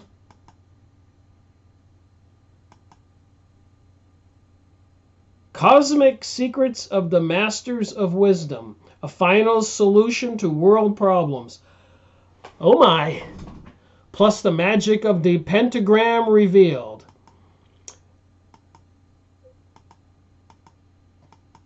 So what do you think? You following the New Age material? Do you know anybody who follows it and believes in it? So many people out there preaching and teaching this stuff. The timeless wisdom of the Korean Seon masters. Here you go. Zoni, the Rosicrucian tale of alchemy, immortality, and the wisdom of the mystic masters. Edward Buller Lytton. I gotta do a video on his book. I have a couple of his books.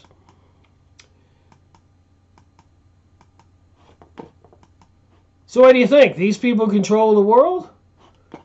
From Shambhala with the hierarchy? This is Kut Honani, one of the ones that was appearing and instructing Helena Blavatsky, the creator of the Theosophist Society and Lucifer Magazine and Lucifer Publishing Company, now called Lucas Trust. Masters of Wisdom. This is a cool one here with Yoda from Star Wars. So the Yahoo image site is kind of interesting. You're seeing this the same way that I am. I'm not filtering any of this. I was just doing the video on the book, and I just switched over to Yahoo image site, plugged in Masters of Wisdom in my recorder, and I'm making this video the same exact time I'm making the video on this book, The Destiny of Nations, on April 7th. It's 6:42 p.m. right now. So who are all these beings? There's one here that looks like the Galactic Federation. Looks like maybe Jesus here. All these beings. Palladian here maybe. We are masters of the unsaid words, but slaves of those we let slip out. Winston Churchill. I think all these people are in on this, and I've said the crop circles have everything to do with this messaging to the world. Crop circles, UFOs, and the Masters of Wisdom. I'll have to try to get that book. That looks like it would be revealing a lot of the things I've been saying, the connection. Letters from the Master of Wisdom. Well, you have a serpent eating its tail. You got the six-pointed star on the Israeli flag. You got the Ankh in the middle here. The T means divine. The circle is the snake, means divine serpent. There is no religion higher than truth. Annie Besant. Well, with that said, now you have a little bit clearer picture. The Theophist Publishing Company, 1925. So it looks like Annie Besant came after Alice Bailey. After Helena Blavatsky. And Alice Bailey came after Annie Besant, looking at the dates of this book.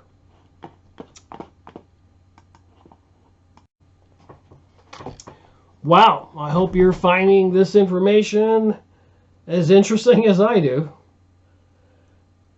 Yet in the natural process of form evolution, these workers on the darker side of life have their useful function. So all these evil secret societies and all the murdering and thieving that they have done, apparently, these workers on the darker side of life have their useful function. Because they are working predominantly through the mental principle, we find the susceptibility of the untrained masses. The susceptibility of the untrained masses. That would be you and me. To this mental imposition and the faculty with which they can be regimented and standardized so they can turn us into zombies.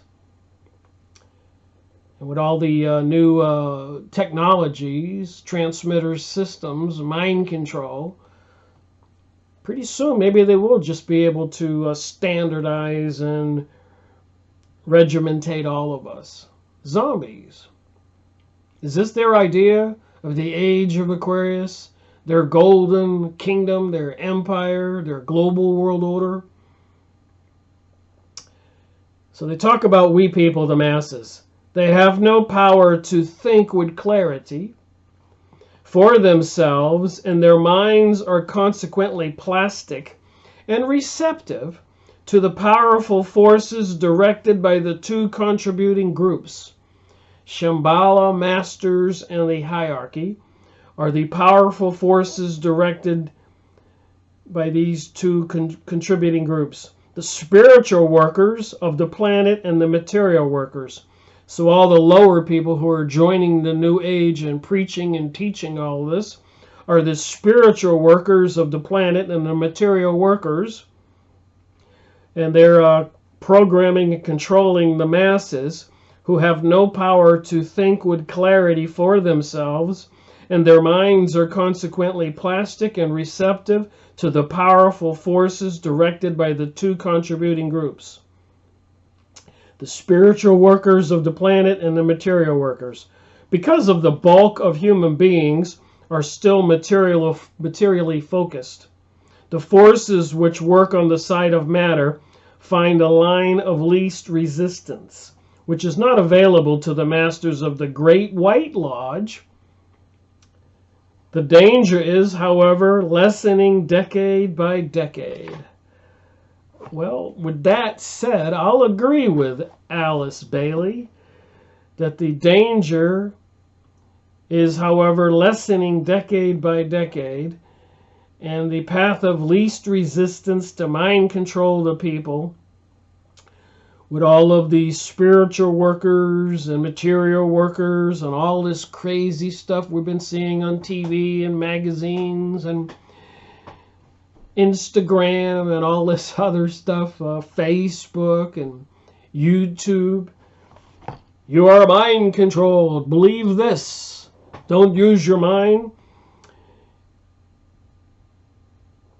You have no power to think with clarity for yourself, and your minds are consequently plastic and receptive to the powerful forces directed by the two contributing groups, the spiritual workers of the planet and the material workers. So it says here, 1949. Wow, that's all I got to say. Am I in the Twilight Zone? Thank you for watching my video, Rick Miracle reporting.